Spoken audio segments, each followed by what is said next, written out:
नमस्कार, मैं हूं आपके साथ हेमंत कुमार। और देश में इस बार दक्षिणी पश्चिमी मानसून के दौरान जमकर बारिश हुई है और खासतौर पर उत्तरी भारत में अगर हम देखें या पहाड़ों में देखें, मैदानों में देखें तो बाढ़ की स्थितियां रही, लोग परेशान हुए। और आप इतना ही नहीं, आप देखिए राजस्थान के उन रेगिस्तानी इलाकों में वहां पर भी जमकर बरसात हुई कि पानी भर गया, लोग कई दिनों तक परेशान होते रहे। तो अगर अगर हम आप देखें कि दिल्ली आसपास के इलाकों में भी तो जोरदार बारिश हुई है। इस बार मौसम वैज्ञानिकों की तरफ से अब बारिश के बाद आया है ठंड का मौसम, जिसको लेकर के चेतावनी आ गई है और आपको अब सतर्क होने की जरूरत है। ये वीडियो खास आपके लिए है अगर आप उत्तर भारत में रहते हैं, खासतौर पर दिल्ली एनसीआर में, नोएडा के, यूपी के इलाके में, बिहार के इलाके में रह रहे हैं, राजस्थान में रह रहे हैं, तो ये वीडियो आपके लिए है। क्योंकि देखिए इस बार जम करके सर्दी पड़ने वाली है, जिसे राजस्थान में कहते हैं कि भयंकर सर्दी पड़ने वाली है।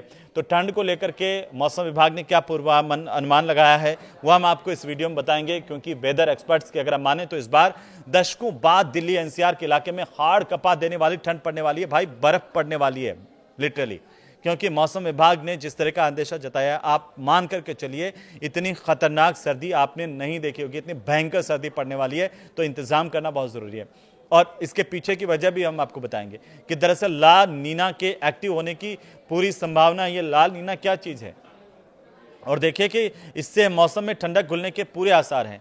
इसके प्रभाव से राजधानी दिल्ली, उसके आसपास का एनसीआर का इलाका, गुरुग्राम, नोएडा, गाजियाबाद, फरीदाबाद और इसके साथ साथ राजस्थान का भी इलाका इस बार दशकों की सबसे ठंडी सर्दी झेल सकते हैं।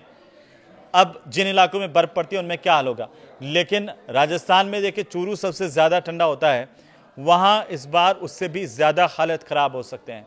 क्योंकि मौसम वैज्ञानिकों की तरफ से यह चेतावनी दी गई है कि 2025-26 की सर्दियों में ला नीना की वापसी संभव है। इसके चलते उत्तर भारत में कड़ाके की ठंड पड़ सकती है। लंबी ठिठुरन और हिमालयी इलाकों में खास तौर पर भारी हिमपात देखने को मिल सकता है। जैसे आपने देखा ना कि कैसे राजस्थान में भी भयंकर बारिश हुई, भारी बारिश हुई और बारिश की वजह से जनजीवन अस्त व्यस्त हो गया। तो आप ये मान करके चलिए कि सर्दी भी उसी तरह से और ज्यादा तेज पड़ेगी जैसी आपने अभी तक नहीं देखी होगी दशकों में, उस तरह का अनुमान है। क्योंकि अमेरिका के national weather service climate prediction centre जो है सीपीसी, उसने 11 सितंबर 2025 को आधिकारिक रूप से ला नीना वॉच जारी किया है। एजेंसी ने बताया है, अनुमान जताया है कि अक्टूबर से लेकर दिसंबर 2025 के बीच में ला नीना बनने की 71% संभावनाएं हैं, जबकि दिसंबर से फरवरी 2026 के बीच में ये संभावनाएं घटकर 54% रह जाएंगी। ला नीना की स्थिति का असर केवल प्रशांत महासागर तक सीमित नहीं रहता, बल्कि वैश्विक ग्लोबल सिस्टम और जेट स्ट्रीम तक में बदलाव लाता है। अमेरिका में यह उत्तरी हिस्सों में तूफानी मौसम और दक्षिणी राज्यों में सूखे की स्थिति से जुड़ा होता है।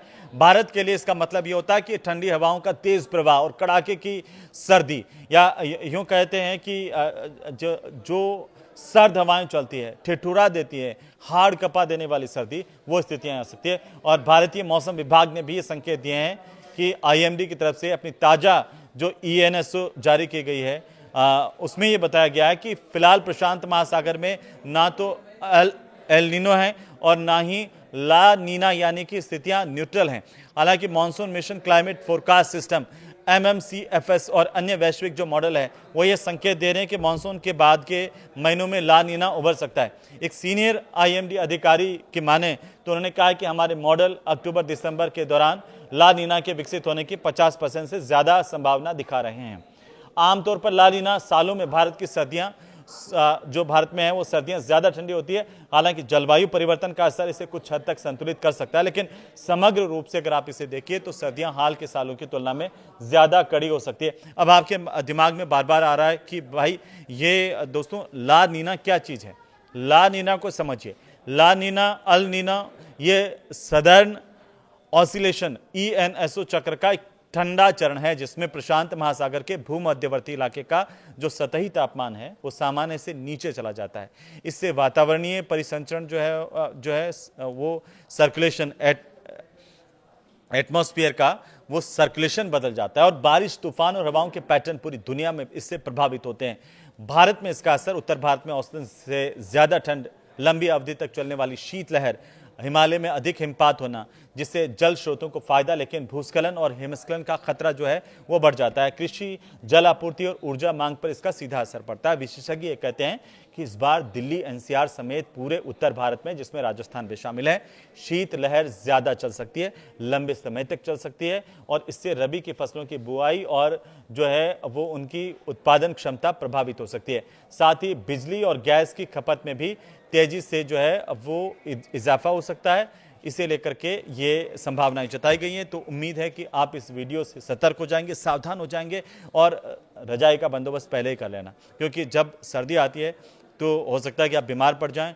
तो ये वीडियो आप अपने दोस्तों को भी भेज दीजिए, जिससे उनको भी पता चल जाए कि इस बार की सर्दी कितनी खास रहने वाली है, कितनी ज़्यादा पड़ सकती है और कितनी ज़्यादा वक्त तक पड़ सकती है, ताकि सबको, किसानों को भी ज़रूरी है कि वो पहले से अपने कदम उठा लें, जिससे उनकी फसलें जो प्रभावित होने से बच जाएं।